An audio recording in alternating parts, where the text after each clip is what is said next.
Alors bonjour, bienvenue à cette diffusion sur laquelle on continue à parler sur les fêtes bibliques. On est rendu aux fêtes de l'automne. Donc la dernière fois, on a parlé de la fête de Pâques, des pains sans levain, des prémices, ou de ce qu'on appelle la résurrection, et de la Pentecôte. Aujourd'hui, on va discuter des trompettes, expiation et tabernacle, qui sont trois fêtes qu'on retrouve à l'automne au 7e mois. Donc pour encore là reprendre un peu le principe de base de ces capsules-là qu'on parle des fêtes, il y a 7 fêtes de Dieu qui sont souvent reconnues, mais il y en a 9 si on ajoute la nouvelle lune et le sabbat hebdomadaire. Donc, nouvelle lune, sabbat du 7e jour, la Pâque, les pains sans levain, prémices, résurrection, c'est une fête. Ensuite, on a Pentecôte, on a la fête des trompettes, expiation et tabernacle. Donc, là, on va parler des 3 dernières.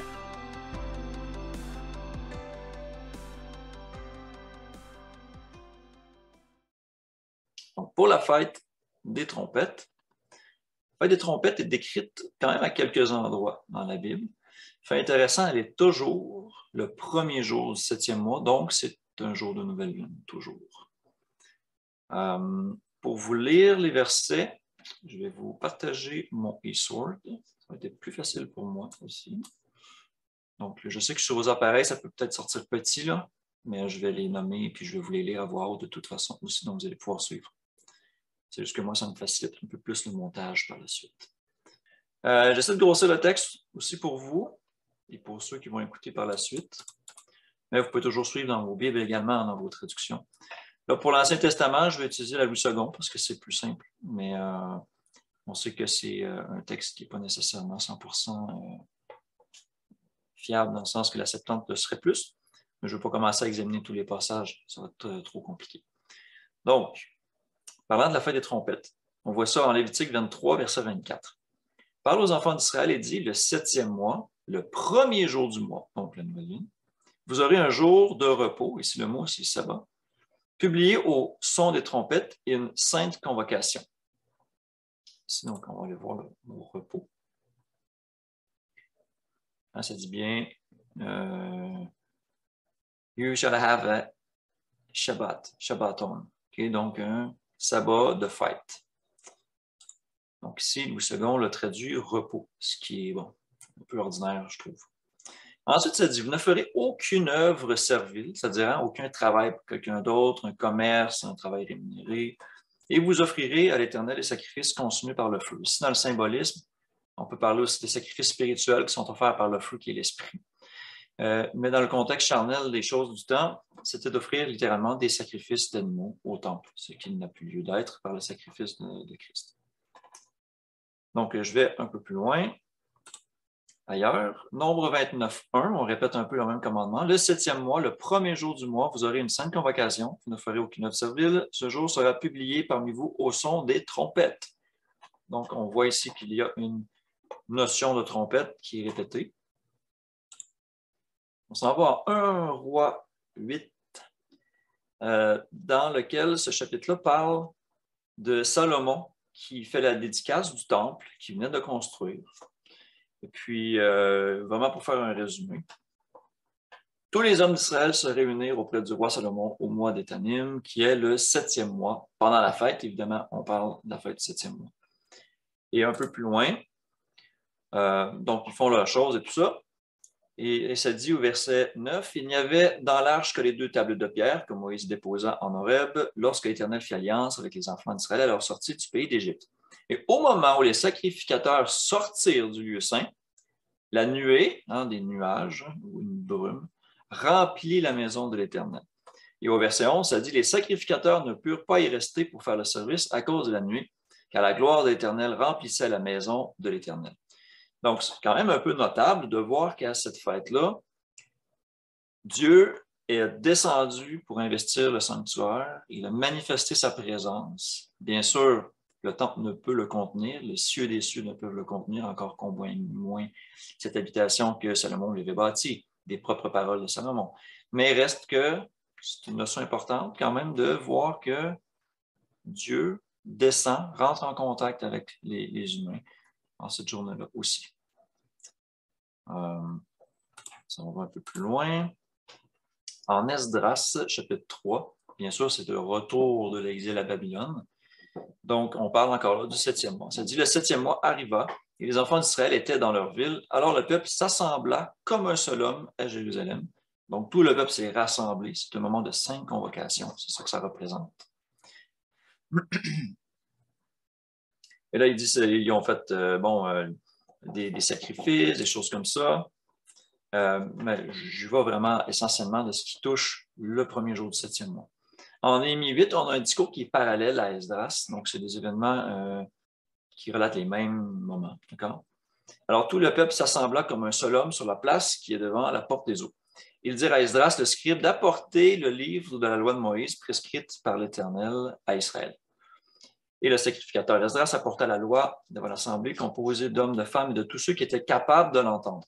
C'était le premier jour du 7e mois. Esdras lut le livre depuis le matin jusqu'au milieu du jour, sur la place qui est devant la porte des eaux, en présence des hommes et des femmes et de ceux qui étaient capables de l'entendre. Donc, il y avait d'autres personnes aussi que juste le peuple d'Israël. Et tout le peuple fut attentif à la lecture du livre de la loi. Donc, ici, il y a quand même quelque chose d'intéressant, c'est qu'on voit qu'à cette fête-là, il y a une lecture du livre de la loi et tout ça. Et on peut voir un peu plus loin aussi qu'il y a eu une grande repentance quand ils ont entendu les paroles du livre de la loi. Au verset 6, Esdras bénit l'Éternel, le grand Dieu, et tout le peuple répondit en levant les mains, Amen, Amen. Et ils s'inclinèrent et se prosternèrent devant l'Éternel, le visage contre terre.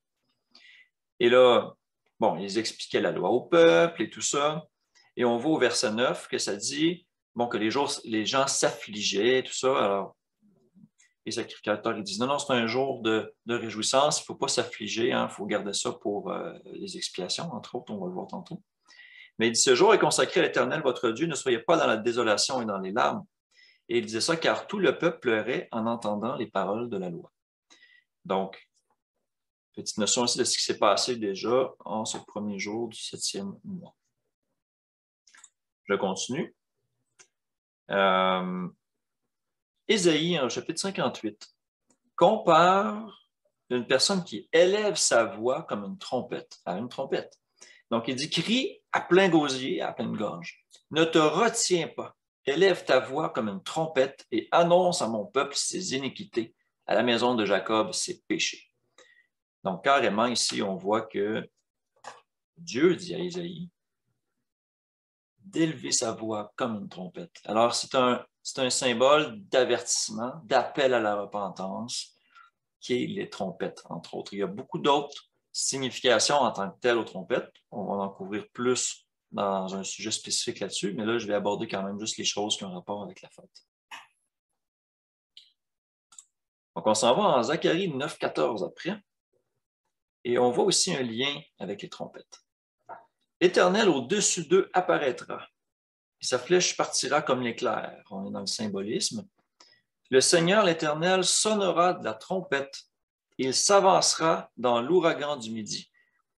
Donc ici, on parle d'un moment où Dieu va descendre et rendre comme la justice sur la terre, qui pourrait carrément être le retour de Jésus qui va venir juger tout le monde. Et il se dit ici qu'il sonnera de la trompette. Ça se fera au son de la trompette. C'est un parallèle intéressant. Parce qu'on a des passages similaires dans le Nouveau Testament. Si on s'en va en 1 Corinthiens 15, verset 52, ici on dit au verset 51, « Voici, je vous dis un mystère, nous ne mourrons pas tous, mais tous nous serons changés. En un instant, en un clin d'œil, à la dernière trompette. » Et ça, c'est important. Beaucoup de gens omettent ce petit mot-là ici qui signifie vraiment « dernière ». La trompette sonnera et les morts ressusciteront incorruptibles et nous serons changés.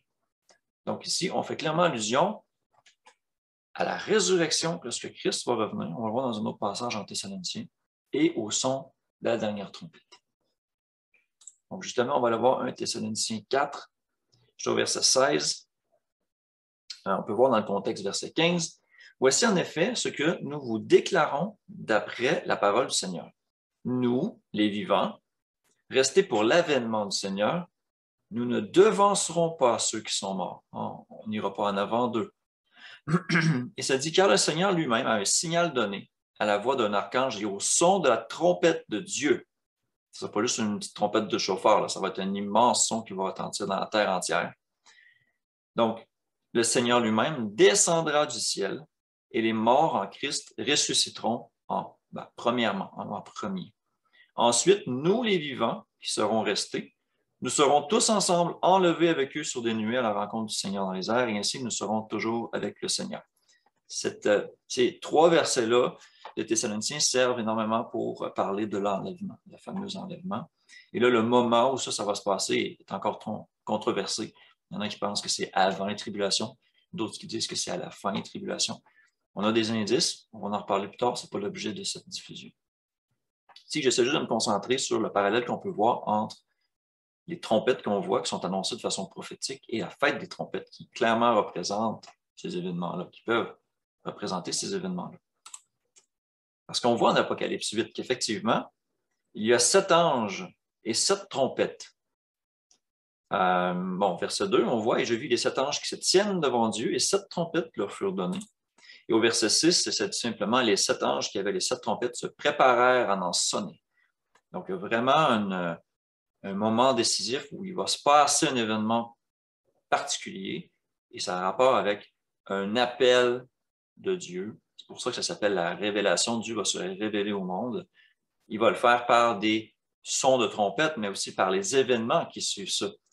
J'ai souvent des chrétiens qui me disent « Ah oui, mais on a déjà entendu des sons de trompette dans l'air, un peu dans différentes places sur la terre. » OK? Est-ce qu'on a vu? Est-ce que vous avez constaté par la suite de ces sons-là ce qui est écrit dans la Bible, dans les événements qui suivent? Comme par exemple, il y eut de la grêle et du feu mêlés de sang qui furent jetés sur la terre. Le tiers de la terre fut brûlé, le tiers des arbres fut brûlé et toute herbe verte fut brûlée? Non, pas vraiment. Donc, qu'est-ce que c'est ces phénomènes-là? Ça, c'est une autre histoire. Mais je ne pense pas que c'est les trompettes de l'Apocalypse. D'ailleurs, historiquement, on n'a encore pas vécu ces choses-là. Il y a des interprétations que j'ai vues déjà qui en parlent, mais je ne m'avancerai pas là-dessus. En Apocalypse 17, on conclut un peu tout ça. On parle de la dernière trompette. Regardez ici ce que ça dit. Mais qu'au jour de la voix du 7e ange, donc la 7e trompette, quand il sonnerait de la trompette, le mystère de Dieu s'accomplirait, comme il a annoncé à ses serviteurs les prophètes. Ici, on utilise le même mot, le même genre de mot, il faudrait vérifier dans la concordance, mais en tout cas, la traduction dit la même chose. C'est le mystère de Dieu qui s'accomplirait. Et Paul dit, voici, je vous dis un mystère, nous ne mourrons pas tous, mais nous serons tous changés. Donc, je crois qu'on fait allusion à le même moment. Jusque maintenant, c'est ce que le texte semble vouloir dire, sans vouloir y pousser une interprétation de ma part. Donc, je m'en vais en Zacharie 14, 7. Ce jour-là, où ça va arriver, ici, ça dit, ce sera un jour unique, connu de l'Éternel, qui ne sera ni jour ni nuit, mais vers le soir, la lumière paraîtra. Donc ici, on a un indice du moment que ça arriverait. Ce serait le soir. Okay? Mais c'est un jour unique, connu seulement de Dieu. Et Jésus le dit, il dit, c'est un moment que ni les anges, ni le Fils ne savent, mais le Père seulement. Et fait intéressant, c'est que le jour de nouvelle lune ne peut pas être connu d'avance. On peut le calculer, on peut essayer de le prédire, certainement, mais c'est Dieu qui est au contrôle de son calendrier. Donc, quand il va décider que c'est la nouvelle lune, ça va l'être. On peut le savoir un jour ou deux d'avance, c'est tout, pas plus. Donc, c'est vraiment spécial parce que c'est la seule fête qui a un moment qui peut glisser un peu. Les autres, ils vont glisser, mais juste par rapport à l'interprétation de la nouvelle lune. Mais le jour de nouvelle lune, ça peut être un jour, ça peut être 2 jours, on ne sait pas. Donc, c'est ça qui est intéressant avec cette fête-là. Donc, qu'est-ce qu'on a d'autre après? Après ça, je passe à expiation. Donc, je vais revenir ici pour faire une petite conclusion sur cette fête-là. Donc, on peut en déduire donc que c'est un jour où le peuple de Dieu se réunissait. C'est une sainte convocation. C'est un jour de repos commandé, un des sabbats de fête, comme on l'a vu. Salomon consacra le temple de Dieu en ce jour et Dieu s'est manifesté par sa présence sur terre en ce jour-là. On y a lu la loi lors du retour de l'exil à Babylone. Ce fut un grand moment de foi et de repentance. Bien que ce n'était pas le moment prescrit exactement par Dieu pour lire la loi, mais que c'est bien à la fête des tabernacles, on va le voir un peu plus tard. C'était un jour, bien sûr, où il y avait plus de sacrifices qui étaient faits pour Dieu. Donc, c'est un jour où on devrait aussi être plus actif au niveau de notre foi. Ésaïe compare aussi la voix de quelqu'un qui appelle à la repentance à une trompette. Donc, ça donne un symbolisme très pertinent à notre vie de tous les jours pour célébrer cette fête-là. Donc, c'est une journée aussi qui est tout indiquée pour évangéliser, même si généralement ça peut se faire n'importe quand, mais particulièrement cette journée-là. Et c'est un jour aussi important dans le plan de Dieu prophétiquement, parce que cette fête fait partie des fêtes qui ne sont pas encore pleinement accomplies. Et comme on va le voir juste après, il y a un fort lien entre cette fête et les expiations, parce que les expiations comptent à partir de ce jour-là. Parce que les expiations, c'est le 10e jour, donc c'est à partir de la fête des trompettes qu'on compte pour en arriver à la fête des expiations. Alors, c'est ça. En plus d'être une fête à garder, pour être alerte aux jours prophétiques, qui pourrait représenter le début de la tribulation ou le retour de Jésus, il s'agit d'une fête dans laquelle il y a une sainte convocation. Donc, on doit être alerte, ne pas travailler en ce jour-là pour être prêt à ce qui va se passer. Dieu fait les choses à leur temps prescrit. C'est un jour où on peut lire la parole, exhorter le peuple de Dieu à la repentance. C'est un jour qui est l'ombre d'une chose encore à venir. C'est comme ça qu'on doit l'interpréter correctement quand on lit Colossiens 2, autour des versets 16 et 17. Ce sera un jour qui pourrait être soit le début des tribulations, les premières trompettes qui sonnent, ou soit le retour de Jésus, la dernière trompette. Le texte vraiment ne le dit pas, je n'ai rien trouvé en rapport avec ça, donc moi je veux garder un aspect conservateur par rapport à ça. Je vais juste énoncer ce que la parole de Dieu dit. Je ne m'avancerai pas sur les choses qu'elle ne dit pas. Mais ce sera un jour connu seulement de l'Éternel, car ce jour change selon la nouvelle lune. Ainsi, personne ne peut vraiment prédire ce jour précis. En tout cas, pas très d'avance. Donc, c'est un petit peu la conclusion pour la fête des trompettes.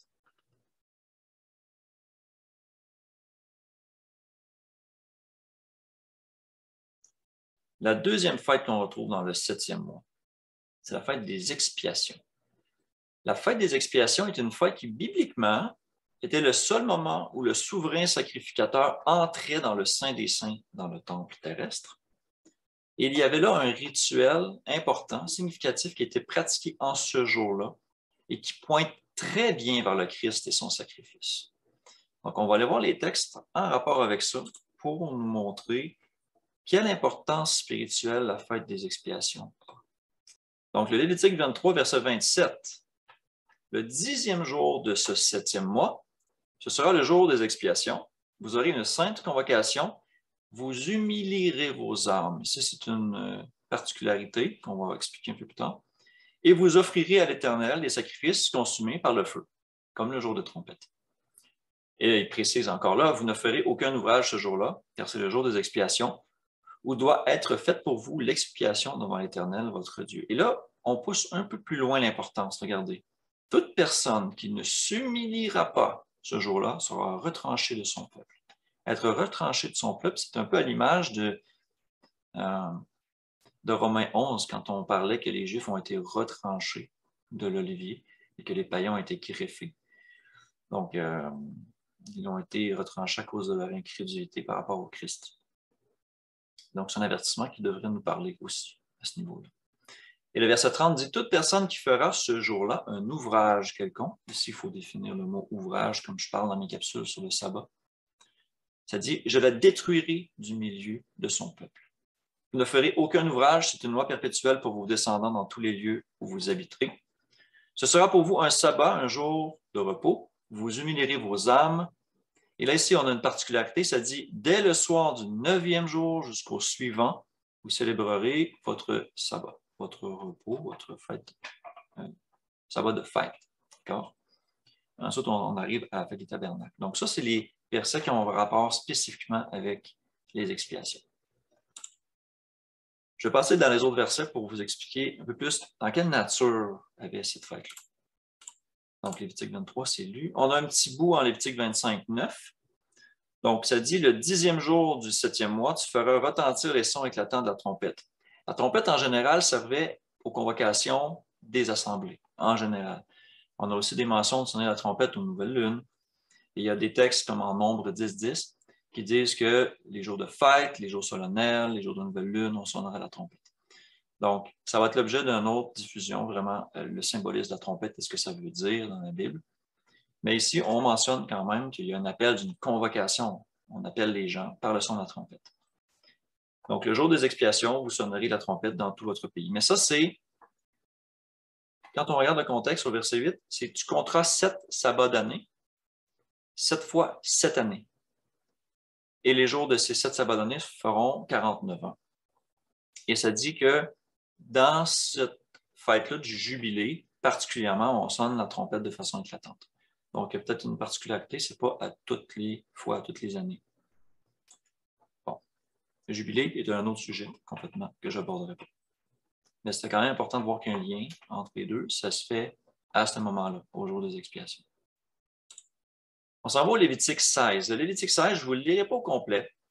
Je vous invite à le lire si vous voulez en savoir plus seulement sur la fête des expiations.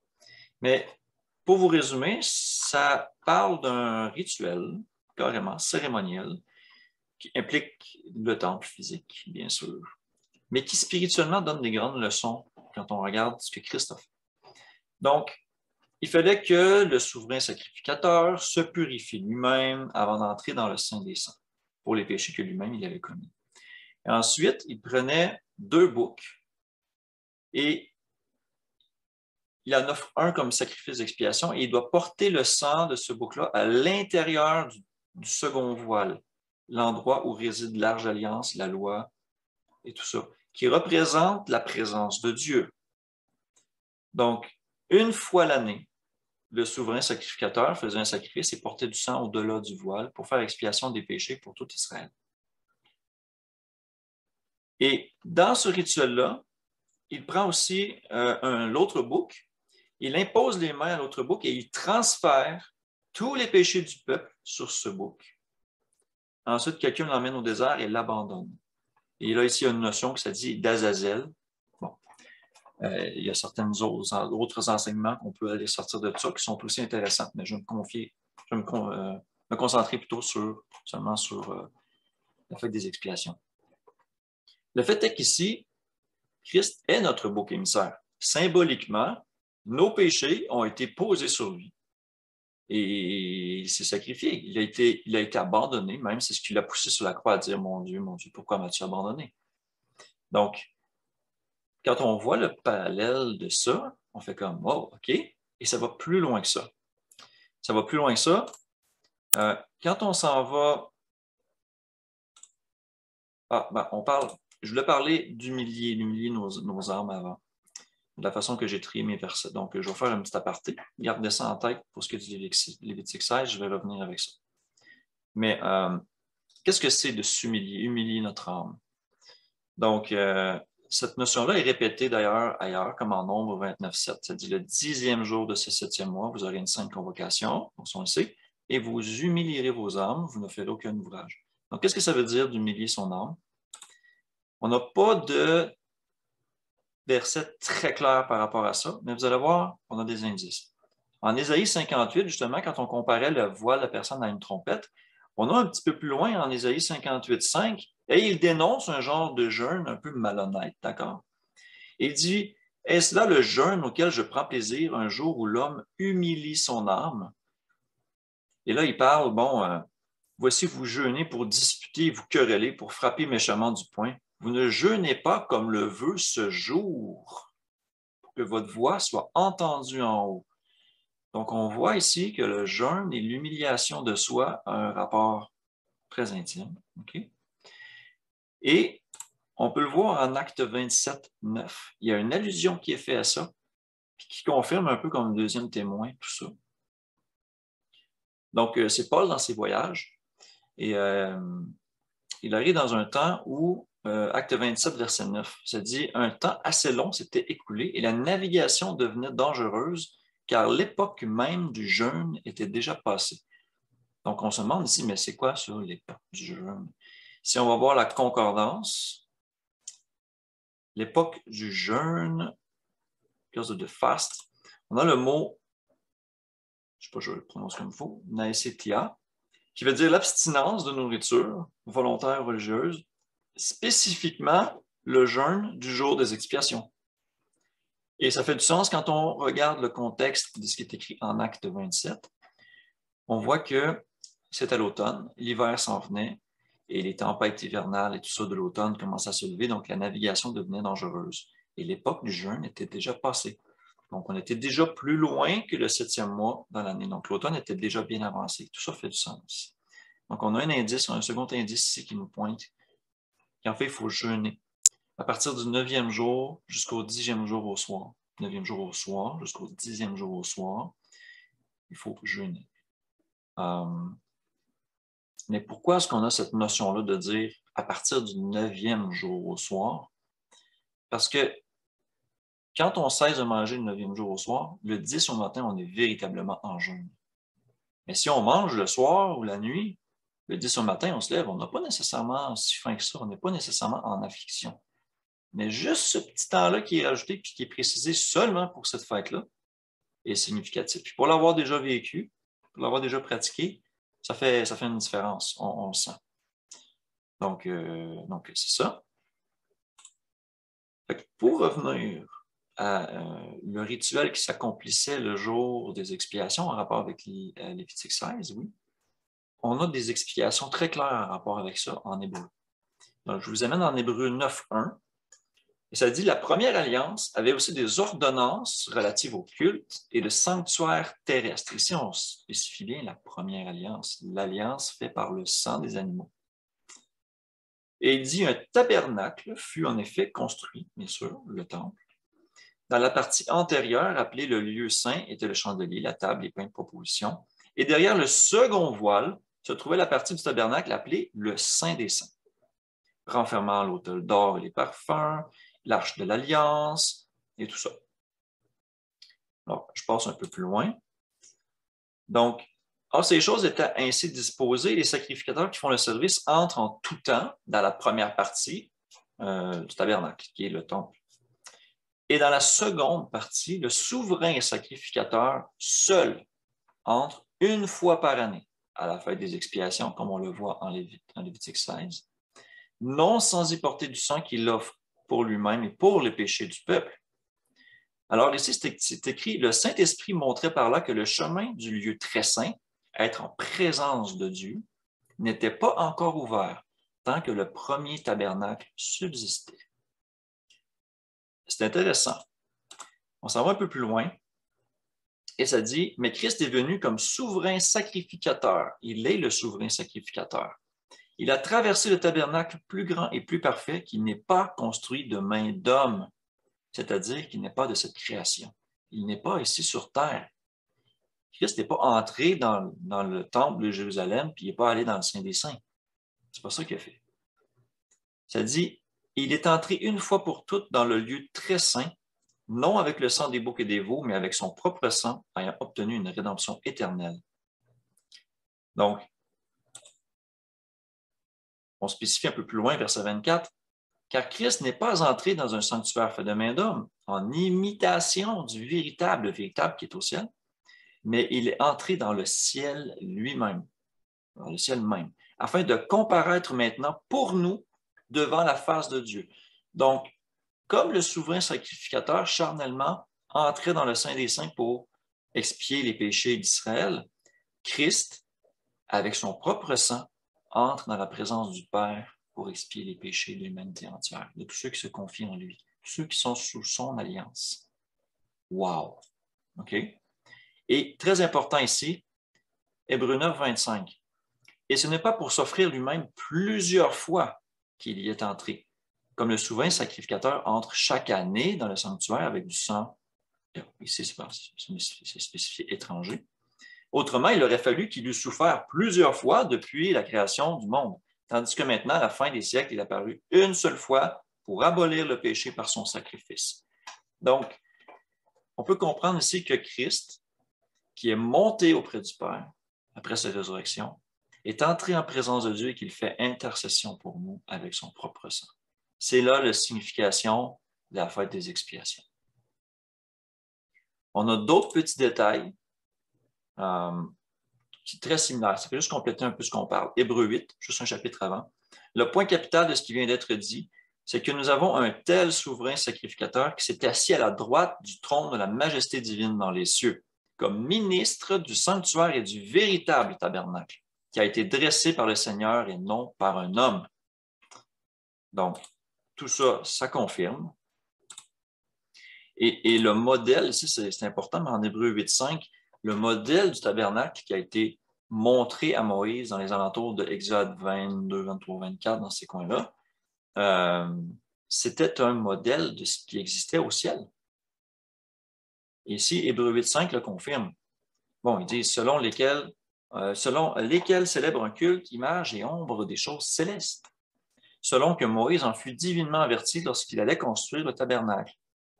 Est-ce soin, lui fut-il dit, de faire tout d'après le modèle qui t'a été montré sur la montagne. Donc, le tabernacle, sa forme, les outils qui sont disposés, le Saint des Saints, la position de l'Arche d'Alliance, et tout ça, c'était pour nous montrer comment fonctionne la réalité des choses célestes en rapport avec le tabernacle céleste, la présence de Dieu le Père, comment Christ allait entrer en présence de Dieu et tout ça. Et comment nous aussi, de la même manière, on peut s'approcher de Dieu. Très important. Fait que ça fait le tour un peu de ce que je voulais vous montrer par rapport à la fête des expiations. Donc, j'ai fait quand même pas mal le tour de ce que je voulais dire. Si je fais un petit résumé conclusion. Donc, les textes qu'on a vus parlent de compter jusqu'au 10e jour après la fête des trompettes, qui est le premier jour du 7e mois. C'est un jour de convocation solennelle dans lequel on ne doit pas travailler. Ensuite, il est spécifié que c'est un jour où on doit s'humilier particulièrement, et cette humiliation-là est liée à un jeûne, comme on a vu des indices. C'est intimement lié à une affliction sincère, quelque chose de sincère. Bien que certains peuvent jeûner par souci de bien paraître pour essayer de trouver faveur aux yeux de Dieu, lui, il regarde au cœur, puis il sait les motifs des cœurs. Cette observance-là commence le 9e jour au soir et se termine le 10e au soir. En ce jour-là, le souverain sacrificateur qui était de la tribu de Lévi, très important, notre souverain sacrificateur est de la tribu de Juda, non pas de Lévi. Donc, il entrait dans le Saint des Saints pour apporter le sang au-delà du voile afin de purifier le sanctuaire, comme on l'a vu. Ensuite, il y a l'imagerie du bouc émissaire qui représente Christ, qui prend les péchés du peuple. Et ensuite, on a vu toutes les choses avec Hébreux qui parlent de Christ qui est entré dans la présence de Dieu le Père, du Saint des Saints, et qui porte son sang et qui est intercesseur pour nous. Et c'est la raison pourquoi le voile du temple fut déchiré aussi à sa mort, pour montrer que l'accès au Saint des Saints allait être ouvert.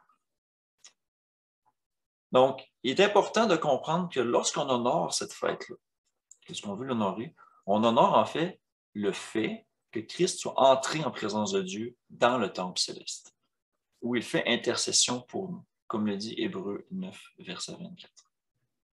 On ne le fait pas comme si on disait que Christ rentre encore une fois, puis que c'est répété. Il est une fois pour toutes en présence de Dieu le Père et il fait intercession pour nous. Maintenant, la question que je peux vous poser et que je me suis posée, c'est quand Jésus va redescendre pour venir chercher son peuple, combien de temps ça va prendre? Combien de temps Jésus ne sera plus auprès du Père pour faire intercession pour nos péchés? La logique me dit qu'il va y avoir un temps X, il va y avoir un certain temps où Jésus ne sera plus là pour faire intercession. De là l'importance de sanctifier, puis d'apprendre pendant qu'on a encore la chance d'avoir sa grâce et de se servir de son sang pour se sanctifier, se repentir, changer de voie, s'améliorer. Donc, cette fête était aussi convoquée au son des trompettes parce que c'est une assemblée solennelle. Et le temple étant une image de la réalité des choses célestes.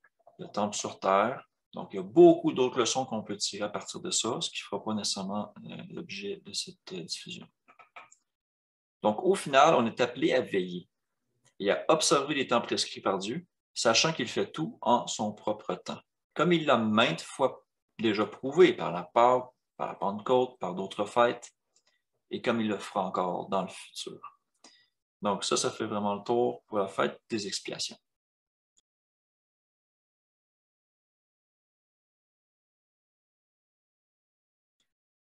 La dernière fête qu'on trouve dans le Lévitique 23, c'est la fête des tabernacles. La fête des tabernacles, je vais laisser mon e-sword ouvert, donc allons-y tout de suite. On s'en va en Lévitique 23, 34. Parle aux enfants d'Israël et dit, le 15e jour de ce 7e mois, ce sera la fête des tabernacles en l'honneur de l'Éternel pendant 7 jours. C'est une notion très importante. La fête des tabernacles dure 7 jours, pas 8, 7. Il y a une confusion par rapport à ça, je vais vous en parler un peu plus tard. Donc, il est dit, le premier jour, il y aura une sainte convocation, vous ne ferez aucune œuvre servile. Pendant 7 jours, vous offrirez à l'Éternel des sacrifices consumés par le feu. Ouais, même dynamique un peu. Et ça dit ici, le 8e jour, vous aurez une sainte convocation, vous offrirez à l'Éternel des sacrifices consumés par le feu. Ce sera une assemblée solennelle, vous ne ferez aucune œuvre servile. Étrange, ici, on spécifie un 8e jour alors que la fête dure 7. Et partout ailleurs, on trouve que la fête des tabernacles dure 7 jours. Quand on s'en va un peu plus loin, on parle de cette fête-là, on la détaille un peu plus. Au verset 39, ça dit le 15e jour du 7e mois, quand vous récolterez les produits du pays, vous célébrez donc une fête à l'Éternel pendant 7 jours. Et là, c'est spécifié. Le premier jour sera un jour de sabbat et le 8e sera un jour de sabbat. Mais le 8e, il ne fait pas partie de la fête des tabernacles. Quand on comprend le calendrier lunisolaire, et si vous ne l'avez jamais étudié et que vous écoutez cette capsule pour la première fois, je vous invite à aller voir les capsules sur le calendrier. Quand on comprend la façon dont les jours, les sabbats hebdomadaires sont disposés dans un mois lunaire, tout ça fait du sens. Parce que le premier jour, effectivement, tombe le 15, qui est toujours un sabbat hebdomadaire, donc c'est une convocation solennelle. La fête des tabernacles dure du 15 au 21, c'est-à-dire 7 jours. Et le 8e jour, qui est l'équivalent du 22e jour du mois, est un sabbat, donc une convocation solennelle. Et tout ça fait du sens. On a même des exemples dans le Nouveau Testament en rapport avec ça, ce qui est un autre sujet entièrement. Mais je voulais spécifier pour pas que vous soyez confus en rapport avec ce 8e jour-là.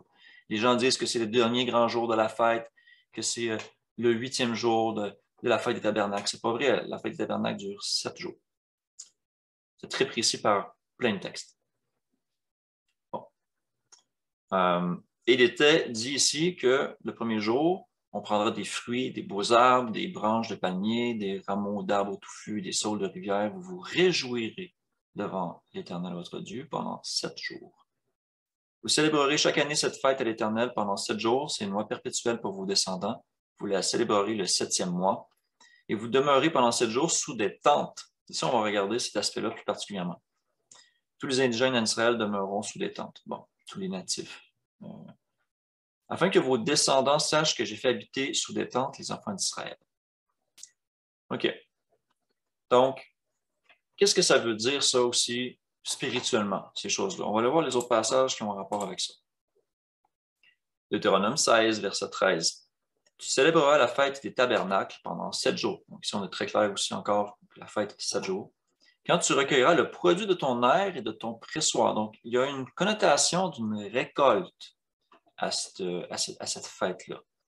Et ça dit, tu te réjouiras à cette fête, toi, ton fils et ta fille, ton serviteur et ta servante, le lévite, l'étranger, l'orphelin et la veuve, qui seront dans tes portes. Tu célébreras la fête pendant 7 jours, en l'honneur de l'Éternel, ton Dieu, dans le lieu qu'il choisira l'Éternel. Bon. Et il te bénira dans toutes tes récoltes, dans tout le travail de tes mains, tu te livreras entièrement à la joie. Donc, c'était une fête de réjouissance, de rassemblement, une fête aussi des récoltes. OK. À la fête des tabernacles aussi, on le voit en Deutéronome 31, verset 10. Tous les 7 ans, à l'époque de l'année de la relâche, mais particulièrement à la fête des tabernacles, ça dit, quand tout Israël viendra se présenter devant l'Éternel ton Dieu dans le lieu qu'il choisira, tu liras cette loi devant tout Israël en leur présence. Tu rassembleras le peuple, les hommes, les femmes, les enfants, et l'étranger qui sera dans tes portes, afin qu'ils t'entendent et afin qu'ils apprennent à craindre l'Éternel votre Dieu, à observer et à mettre en pratique toutes les paroles de cette loi. Donc, c'est important ici, on a la notion d'étranger, et ça, j'en parle dans les capsules d'introduction, une loi pour tous. Donc, ce n'est pas pour rien qu'à ces événements-là, la loi a été lue et que même les étrangers devaient l'entendre pour apprendre à craindre l'Éternel et s'attacher à l'Éternel afin de devenir eux aussi, par adoption, l'Israël de Dieu. Ce qui est un peu notre cas aussi, par Christ. Donc, je continue. Exode 23, 16, on a une particularité ici. On parle encore là des fêtes, en général. Et on dit, tu observeras la fête de la moisson, les prémices de ton travail, de ce que tu auras semé dans les champs, et la fête de la récolte à la fin de l'année. La fête de la récolte, ici, la traduction dit à la fin de l'année, et c'est ça qui fait que les Juifs aujourd'hui disent que il y a une année agriculturelle, puis une année civique, puis ils décalent ça. Ça fait de la confusion parce qu'ici, le texte dit simplement au tournant de l'année. D'une façon très simple, on s'en va vers l'hiver. L'année en tant que telle, de récolte et de fête et tout ça est finie. Il n'y a plus de pèlerinage. Dieu n'a pas mis de fête durant l'hiver pour faciliter la vie à son peuple. Il n'aurait pas forcé des gens à voyager alors que la neige tombe, alors qu'il fait froid, des choses comme ça. Il savait que ce ne serait pas pratique. Donc, il s'est arrangé pour mettre tout ça dans des périodes où c'était praticable, du printemps à l'automne. Et ici, on en a mention 3 fois par année, tous les mâles se présenteront devant le Seigneur l'Éternel. 3 fois par année. Hein, aux fêtes de la Pâque du printemps, pain sans levain et j'avais agité, à la Pentecôte et à la fête des trompettes, expiation et tabernacle. 3 fois dans l'année.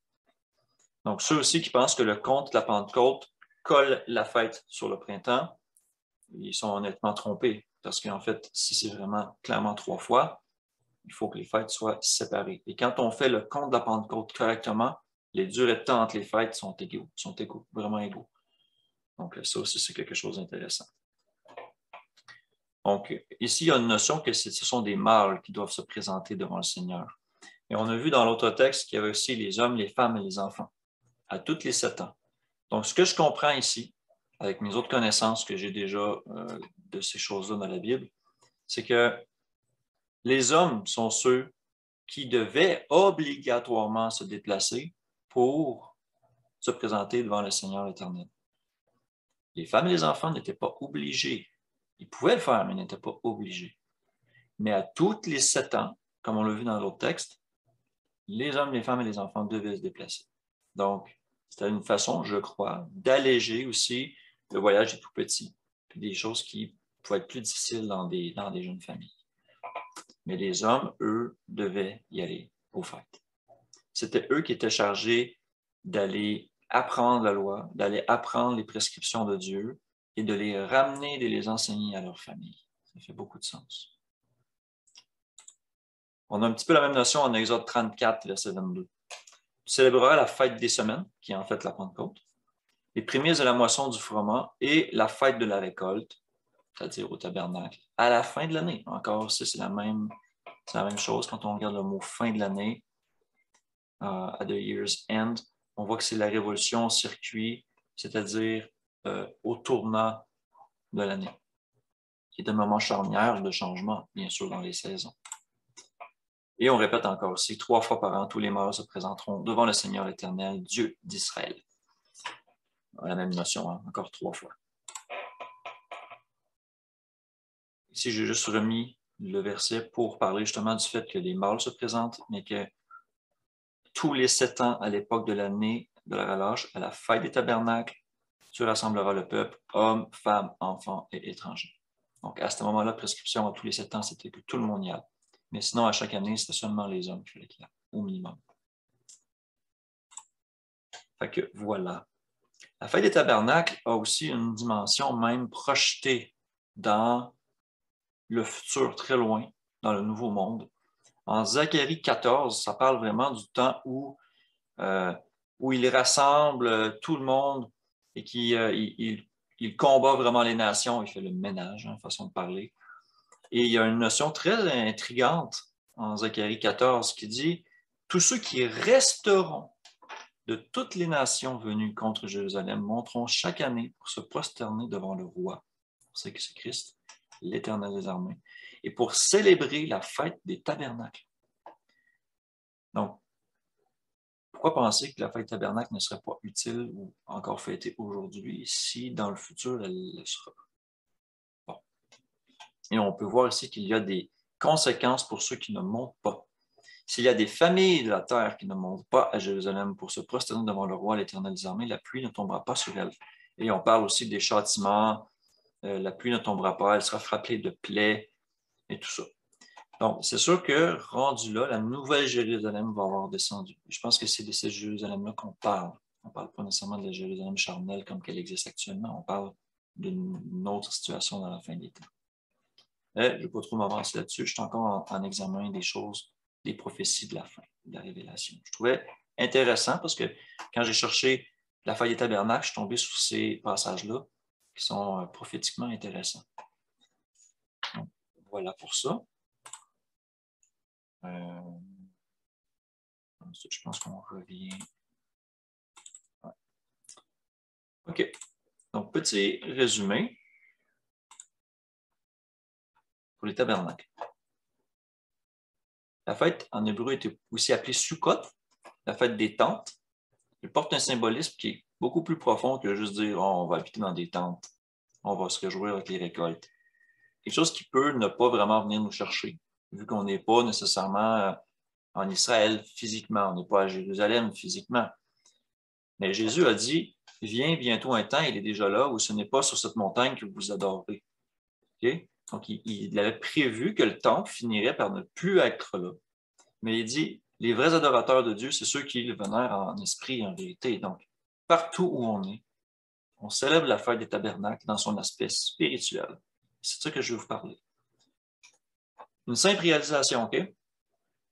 Une fois l'appel de Dieu fait, la fête des trompettes, il y a une repentance et une humiliation. Christ nous lave de nos péchés, la fête des expiations.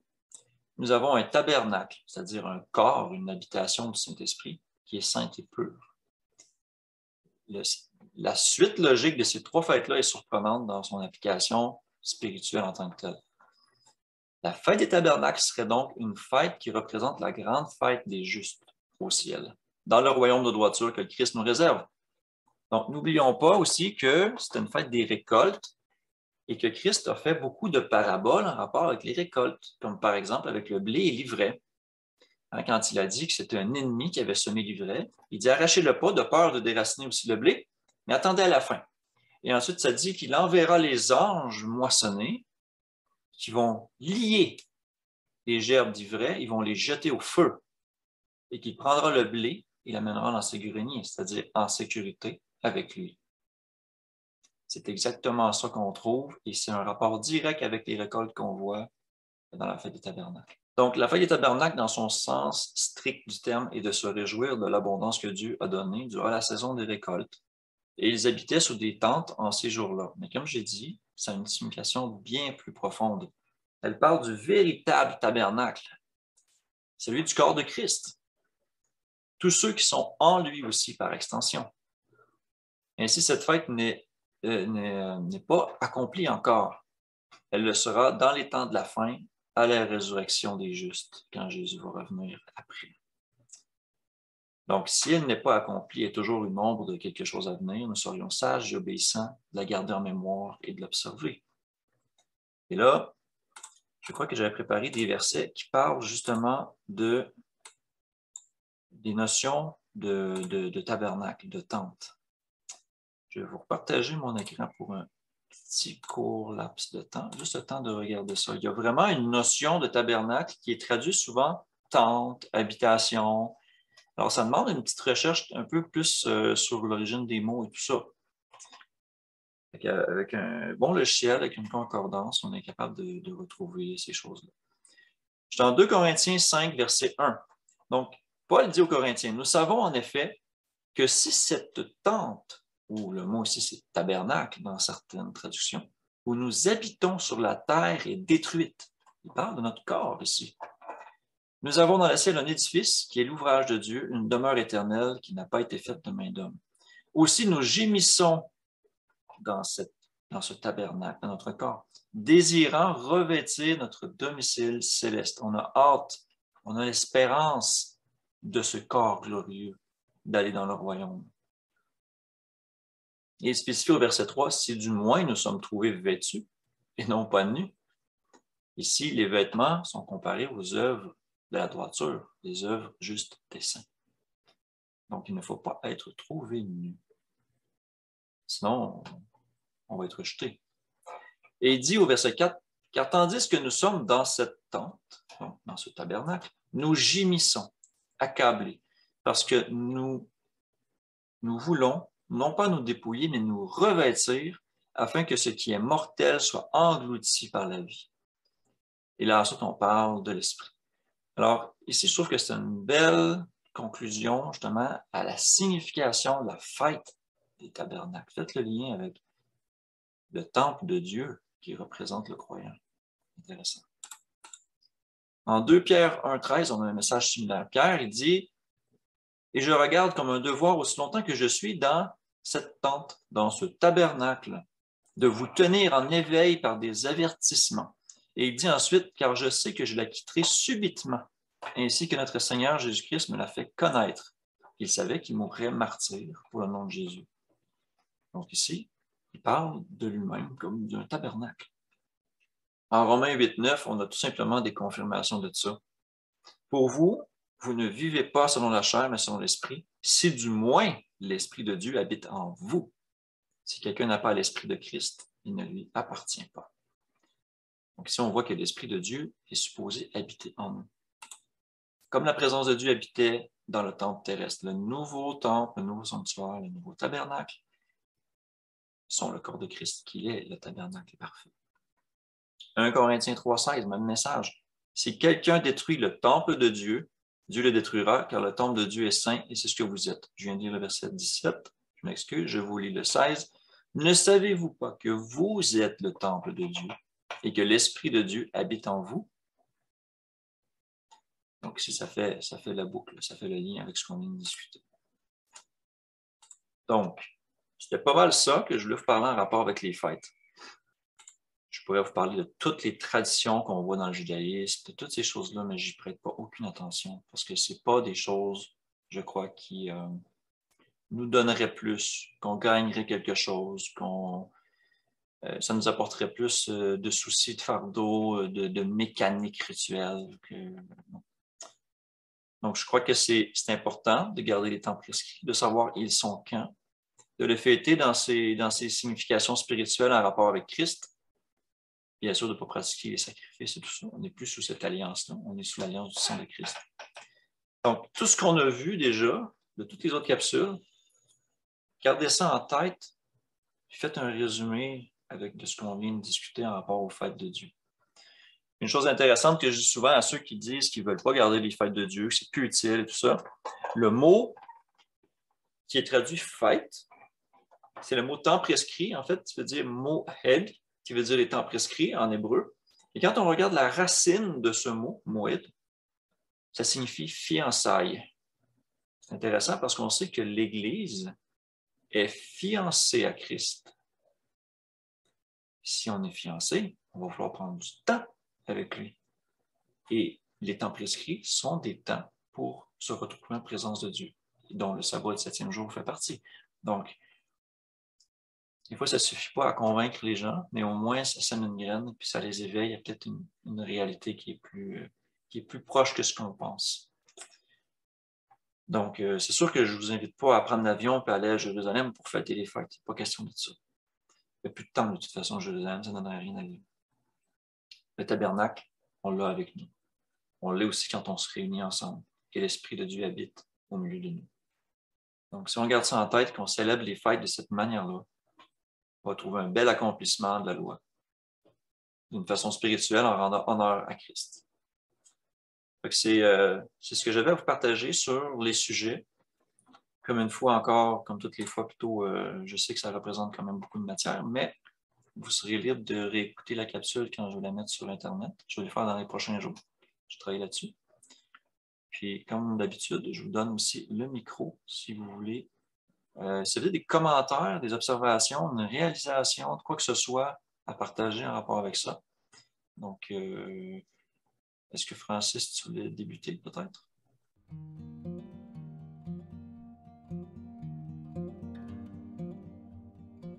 Ouais, je voudrais dire que j'avais pas réalisé qu'il y avait une séquence, c'est ça, avec les fêtes, qui ne sont pas placées au hasard dans le calendrier puis dans le.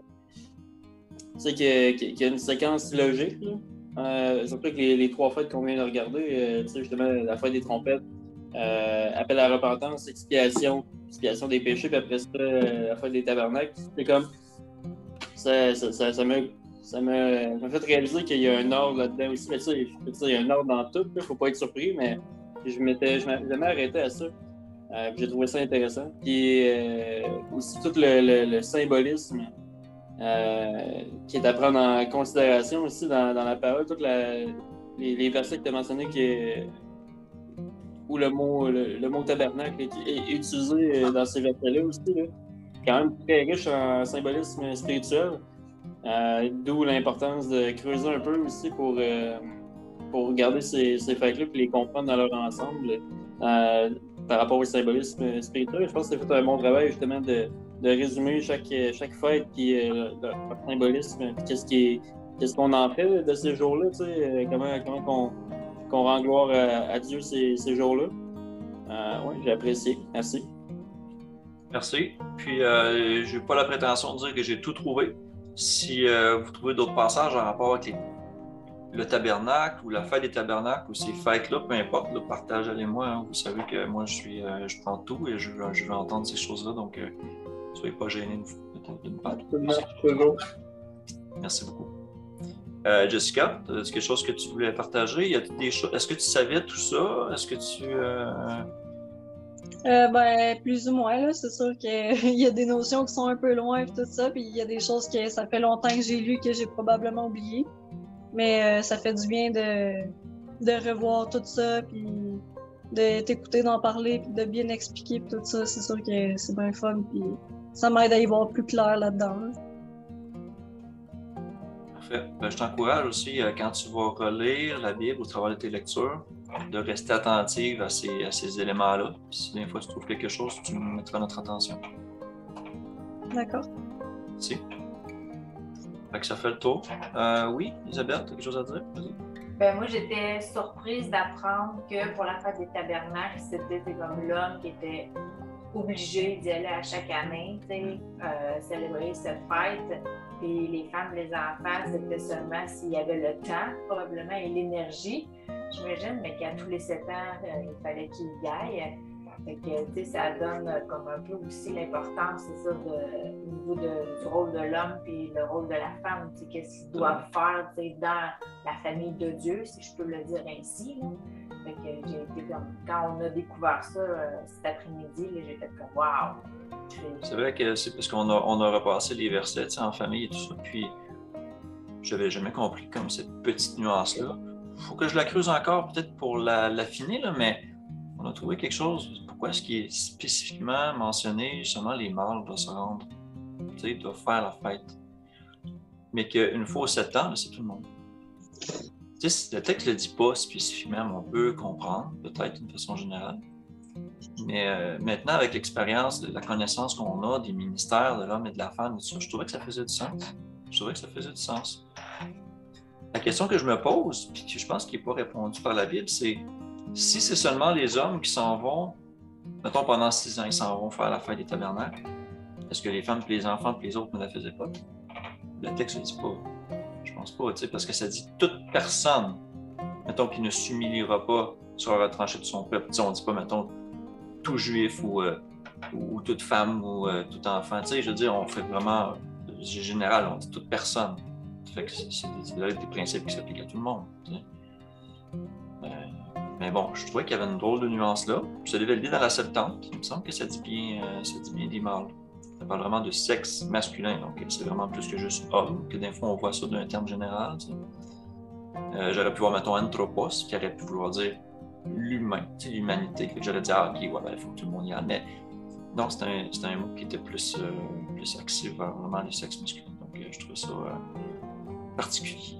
Moi, ce que je vois, c'est parce que c'est de pair avec, mettons, le jardin aux 7 ans, ton jardin est en jachère. Mm-hmm. Fait que là, tu peux, moi, en tant que femme, aller faire la fête des tabernacles parce que mon jardin est en jachère aussi en même temps. C'est sûr ça doit être en même que temps. si l'homme s'en va